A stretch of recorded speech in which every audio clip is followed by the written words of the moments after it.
کہ جب آپ کسی کو گولی مارتے ہیں اس کا زاویہ اور ہوتا ہے، جب وہ اپنی جان خود لے گا وہ گولی یہاں پر مارے گا، وہ گولی یہاں پر مارے گا، وہ یہاں پر گولی نہیں مارے گا۔ بڑے پختہ عزم کا مالک تھا بلال پاشا، ان میں سے ڈیفرنٹ تھا۔ بلال پاشا میں کچھ کرنے کا عزم تھا، جان گنوانے کی وجہ ہے وہ بہت بڑا سٹریس جو ہے بنو کے ٹرانسپورٹرز ہیں۔ دوسری ان کی جو سٹریس کی وجہ تھی وہ تھی ان کی بیوی، وہ غریب کا بچہ تھا، وہ امیر زادی تھی۔ میاں صاحب جو بلال پاشا تھا وہ غلام نہیں تھا، غلام سوچ کا مالک نہیں تھا۔ اگر وہ غلام سوچ کا مالک ہوتا تو اپنے باپ کے ساتھ مزدوری کرتا۔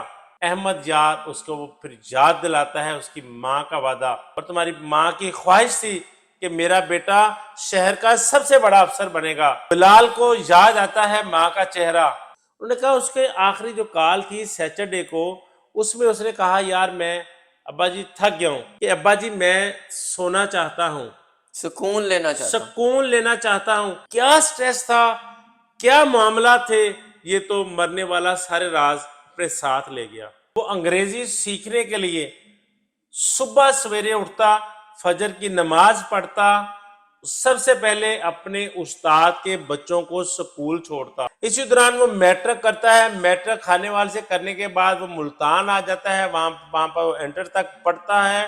اس کے بعد وہ فیصل آباد میں آ جاتا ہے زرعی یونیورسٹی۔ مقابلے کا امتحان پاس کرنا کسی غریب کے بس کی بات نہیں ہے۔ بلال وہ جاب چھوڑتا ہے اور پبلک سروس کمیشن کے ذریعے وہ سب انسپیکٹر بھرتی ہو جاتا ہے۔ مقابلے کا امتحان صرف اشرافیہ کے بچے پاس کرتے تھے، اور بلال پاشا نے وہ امتحان اچھے نمبروں سے پاس کیا۔ اور آپ بھی شادی شدہ آدمی ہیں، جو گھر کی لڑائی ہے بندہ وہ برداشت نہیں کر پاتا، بھائی 10 بندوں کے ساتھ بندہ لڑ لیتا ہے۔ یہ میرا وہ مزدور باپ ہے جس کی وجہ سے آج میں بلال پاشا ہوں، ورنہ میں گاؤں میں ایک بالی ہوتا۔ اب کوئی بلال پاشا نہیں ملے گا، موت نے موت ٹائم نے نہ دیا۔ وقت نہ دیا۔ اب کوئی بلال پاشا نہیں بنے گا، اب کوئی غریب کو نہیں سکھائے گا۔ بسم اللہ الرحمن الرحیم۔ السلام علیکم ناظرین۔ بلال پاشا غربت سے لڑتے لڑتے سی ایس ایس آفیسر کیسے بنا اور ان کی موت کیسے واقع ہوئی، ان کو مارنے والا کون ہے، ان کی موت کا ذمہ دار کون ہے، میرے ساتھ سینئر جرنلسٹ رانا دلشاد صاحب موجود ہیں، ان سے جانیں گے۔ رانا صاحب السلام علیکم۔ وعلیکم السلام۔ رانا صاحب، بلال پاشا جس نے غربت کے ساتھ لڑتے ہوئے سی ایس ایس کیا، غریب گھر کا نوجوان جس نے بتایا کہ پڑھنے سے انسان بڑا افسر بن سکتا ہے، ان کی موت کیسے واقع ہوئی؟ کچھ لوگوں کا یہ کہنا ہے کہ آنکھ میں گولی ماری گئی، تو یہ گولی ماری گئی ہے، نہ کہ وہ اس نے خود موت کو گلے لگایا۔ میاں صاحب بلال پاشا خانے وال کے ایک چھوٹے سے گاؤں میں احمد یار کے گھر پیدا ہوتا ہے۔ احمد یار کے 5 بیٹے ہیں، 4 بیٹے محنت مزدوری کرتے ہیں، راجگیری کرتے ہیں، کھیتوں میں کام کرتے ہیں۔ بلال پاشا ان میں سے ڈیفرنٹ تھا، بلال پاشا میں کچھ کرنے کا عزم تھا۔ بلال بچپن میں اپنے گھر کے قریبی مسجد میں ایک مکتب سے پرائمری پاس کرتا ہے، 6 کلاس میں جاتا ہے تو وہاں پر پریشان ہو جاتا ہے کہ یہ اے بی سی یہ کیسے ہے، یہ قاعدہ الٹا ہے۔ اس کا مذاق اڑایا جاتا ہے۔ اسی دوران وہ ٹارگٹ بنا لیتا ہے کہ میں سب سے پہلے اپنی انگریزی بہتر کروں گا۔ وہ انگریزی سیکھنے کے لیے صبح سویرے اٹھتا، فجر کی نماز پڑھتا، سب سے پہلے اپنے استاد کے بچوں کو سکول چھوڑتا، پھر اپنے استاد کو لیتا، سائیکل پر پیچھے بٹھاتا، استاد کو سکول لے کر جاتا۔ اور یہ اس نے اپنے ویلاگ میں بتایا کہ یہ وہ سائیکل تھی جو میرے باپ نے مجھے 80 روپے میں خرید کر دی۔ اسی دوران وہ میٹرک کرتا ہے، میٹرک خانے وال سے کرنے کے بعد وہ ملتان آ جاتا ہے، وہاں پر وہ انٹر تک پڑھتا ہے۔ اس کے بعد وہ فیصل آباد میں آ جاتا ہے زرعی یونیورسٹی میں، جہاں وہ صبح کے ٹائم پڑھتا ہے اور پارٹ ٹائم ٹیوشن پڑھاتا ہے اپنے اخراجات پورے کرنے کے لیے۔ کیوں کہ اس کا باپ تو ایک بہت معمولی سا مزدور آدمی تھا، وہ اخراجات نہیں اٹھا سکتا تھا۔ اپنی تعلیم مکمل کی، اور تعلیم مکمل کرنے کے بعد وہ ایک پرائیویٹ سیکٹر میں جاب پر اچھی پرکشش سیلری پر وہ آ جاتا ہے، مگر احمد یار اس کو وہ پھر یاد دلاتا ہے اس کی ماں کا وعدہ کہ بلال تم نے اپنی ماں سے وعدہ کیا تھا اور تمہاری ماں کی خواہش تھی کہ میرا بیٹا شہر کا سب سے بڑا افسر بنے گا۔ بلال کو یاد آتا ہے ماں کا چہرہ۔ بلال وہ جاب چھوڑتا ہے اور پبلک سروس کمیشن کے ذریعے وہ سب انسپیکٹر بھرتی ہو جاتا ہے۔ اس کے بعد وہ مقابلے کا امتحان پاس کرتا ہے۔ اور میاں صاحب یہاں پر میں آپ کو ایک بات بتا دوں، مقابلے کا امتحان پاس کرنا کسی غریب کے بس کی بات نہیں ہے۔ اس کے لیے جو سہولیات چاہیے وہ غریب کے بس کی بات نہیں ہے، لیکن جہاں پر بلال نے ثابت کر دیا جب آپ کا عزم پختہ ہو تو آپ ہر مشکل سے مشکل راستہ بھی جو ہے آسانی سے عبور کر سکتے ہیں۔ Very nice. مقابلے کا امتحان صرف اشرافیہ کے بچے پاس کرتے تھے اور بلال پاشا نے وہ امتحان اچھے نمبروں سے پاس کیا اور اس کی پہلی پوسٹنگ ہوتی ہے چیف ایگزیکٹو کنٹونمنٹ بورڈ بنو۔ یہاں پر میں آپ کو سب سے اہم بات بتاتا ہوں، جو اس کی جان گنوانے کی وجہ ہے وہ بہت بڑا سٹریس جو ہے بنو کے ٹرانسپورٹرز ہیں۔ مئی جون جولائی 2023 سے ان کے اختلافات بڑھتے آتے آ رہے۔ رانا صاحب اختلافات کس طرح کے؟ ان کے اختلافات یہ تھے میاں صاحب، جب کوئی بڑا افسر کرپٹ افسر ہوتا ہے تو شہر کی اشرافیہ اس سے بہت خوش ہوتی ہے۔ جب ایماندار کوئی افسر آ جاتا ہے تو سب سے پہلے جو مصیبت آتی ہے وہ صرف اس شہر کی اشرافیہ کو آتی ہے۔ یہاں پر میں آپ کو بتاتا چلوں کہ ٹرانسپورٹرز کے ساتھ کرایہ بڑھانے کے معاملات تھے، جس پر وہ ایک جو گورنمنٹ آف پاکستان کی جو پالیسی تھی وہ اس پر ڈٹ گئے۔ اپنی ذمہ داری پہ ڈٹ اپنی گئے، اپنے ذمہ داری فرض کا شناسی پہ ڈٹ گئے۔ ذمہ داری کا مظاہرہ کرتے ہوئے، فرض شناسی دکھاتے ہوئے، ان کو یہ پتا تھا میں غریب کا بچہ ہوں، اگر ان کے ساتھ پنگا لوں گا یہ مجھے جان سے بھی مار سکتے ہیں۔ رانا صاحب آنکھ دوسری اس میں کی وجہ، گولی لگی، آنکھ میں گولی جی لگی۔ میں بتاتا ہوں۔ دوسری ان کی جو سٹریس کی وجہ تھی وہ تھی ان کی بیوی۔ جو بیوی تھی وہ ان سے بھی بڑی سرکاری آفیسر تھی، وہ غریب کا بچہ تھا، وہ امیر زادی تھی۔ ان کی آپس میں یہ شادی جو آج سے 3-4 سال پہلے جو شادی ہوئی کچھ عرصہ چل سکی، ختم ہو گئی۔ میاں صاحب جو بلال پاشا تھا وہ غلام نہیں تھا، غلام سوچ کا مالک نہیں تھا۔ اگر وہ غلام سوچ کا مالک ہوتا تو اپنے باپ کے ساتھ مزدوری کرتا۔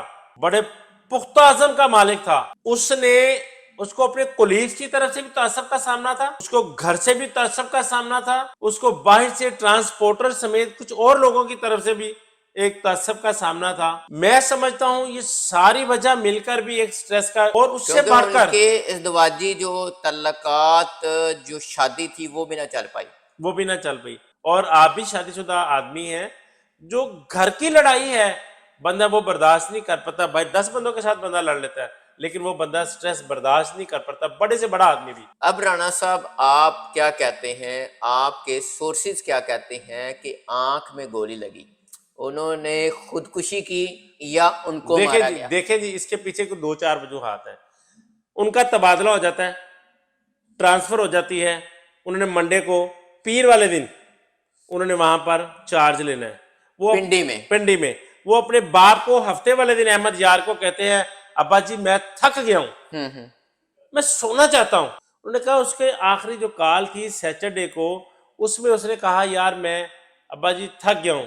ان کے والد صاحب نے بتایا وہ میرا دوست بھی تھا، میرا بیٹا نہیں تھا، میرا دوست بھی تھا، وہ ساری باتیں مجھ سے ڈسکس کر لیا کرتا تھا۔ ان کے والد صاحب اپنے بیٹے کی بڑی عزت کرتے ہیں، آپ کے ساتھ بھی انہوں نے کہا ہوگا پاشا صاحب سے میری یہ بات ہوئی، پاشا صاحب سے میں نے کہا کہ پاشا صاحب کی بات کی ہے۔ گاؤں سے کوئی بندہ آتا ہے سی ایس ایس کرتا ہے، وہ اپنے باپ کو پہچانتا بھی نہیں ہے۔ میں نے میاں صاحب یہ خود دیکھے ہیں، بڑے بے شمار واقعات ہیں۔ وہ کہتے ہیں یہ دھوتی والا میرا ابا نہیں ہے، وہ دیکھو گاؤں سے آیا، اس کو بٹھاؤ ادھر۔ لیکن بلال پاشا وہ آدمی تھا جس نے اس نے مقابلے کا امتحان پاس کیا، اس نے اپنے بوڑھے باپ کو اپنے ساتھ سفید داڑھی والے کو کھڑا کر کے کہا یہ ہے میرا باپ، یہ میرا وہ مزدور باپ ہے جس کی وجہ سے آج میں بلال پاشا ہوں، ورنہ میں گاؤں میں ایک بالی ہوتا، بلال عرف بالی ہوتا۔ یہ وہ باپ ہے۔ اس نے سلوٹ کیا اپنے باپ کو، کبھی اس نے اپنی غربت چھپائی نہیں، اپنا ماضی چھپایا نہیں۔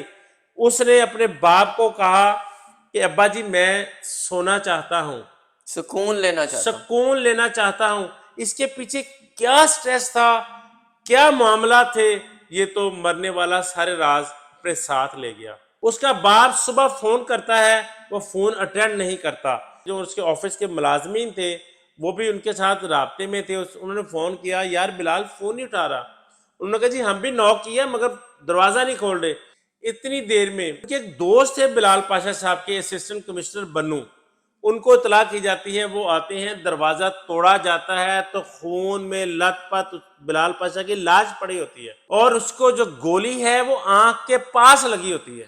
کہ جب آپ کسی کو گولی مارتے ہیں اس کا زاویہ اور ہوتا ہے, جب بندہ خودکشی کرتا ہے اس کا زاویہ اور ہوتا ہے, اور اس کا ڈسٹنس اور ہوتا ہے. جب وہ اپنی جان خود لے گا وہ گولی یہاں پر مارے گا, وہ گولی یہاں پر مارے گا, وہ یہاں پر گولی نہیں مارے گا. یہ کیا اس دن واقعہ ہوا, یہ تو اللہ تعالیٰ کی ذات, بلال یا اگر کوئی تیسرا وہاں پر تھا تو وہ جانتا ہے. بقایا انویسٹیگیشن جاری ہیں, پوسٹ مارٹم کی رپورٹ آتی ہے تو پوسٹ مارٹم کی رپورٹ میں ساری چیزیں عیاں ہو جائے گی. وہ غریب کے بچوں کو سی ایس ایس کی ٹریننگ دیتا تھا, مقابلے کا امتحان پاس کرنے کی ٹریننگ دیتا تھا, ان کو وہ گر بتاتا تھا کہ کیسے کامیاب ہونا ہے آپ نے. اس کے پیچھے اس کے مرنے کے بعد بہت سارے, میں آپ کو سینکڑوں نہیں ہزاروں ایسے طالب علم بتاؤں گا جن کا مستقبل تابناک ہو گیا, جن کو گائیڈ لائن دینے والا کوئی نہیں ہے, جنہوں نے بلال پاشا کی زندگی میں بڑے بڑے خواب دیکھے تھے کہ سر بلال پاشا ہمیں سکھائیں گے اور کل ہم بھی سر بلال پاشا کی جگہ پر ہوں گے, مگر اب کوئی بلال پاشا نہیں ملے گا. موت نے موت ٹائم نے نہ دیا. وقت نہ دیا. اب کوئی بلال پاشا نہیں بنے گا, اب کوئی غریب کو نہیں سکھائے گا. بہت سارے حقائق سامنے آنا باقی ہے. آپ نے بہت خوبصورت گفتگو کی اور اندرونی کہانی بھی بتا دی. بہت شکریہ. یہاں پر میں آپ کو آخری ایک بات بتا دوں, میں اس کا ذمہ دار اس کی بیوی کو بھی سمجھتا ہوں, اعلیٰ افسران کو بھی سمجھتا ہوں. وقت قریب میں آپ انویسٹیگیشن جیسے جیسے بڑھے گی, اگر شفاف انویسٹیگیشن ہوئی آپ دیکھیے گا اس میں کون کون سے کردار سامنے آتے ہیں. اور وہ سٹریس برداشت نہ کر سکا اور اس نے اپنی جان گنوا دی یا جان لے لی گئی. بہت شکریہ رانا صاحب. ناظرین, اب انویسٹیگیشن جاری ہے, حقائق آہستہ آہستہ سامنے آ رہے ہیں. شفاف طریقے سے انویسٹیگیشن ہوئی تو سب کردار سامنے آ جائیں گے کہ ان کی موت کی اصل وجہ کیا تھی. آپ بھی اپنی رائے کا اظہار کیجیے گا. اجازت دیجیے. اللہ نگہبان.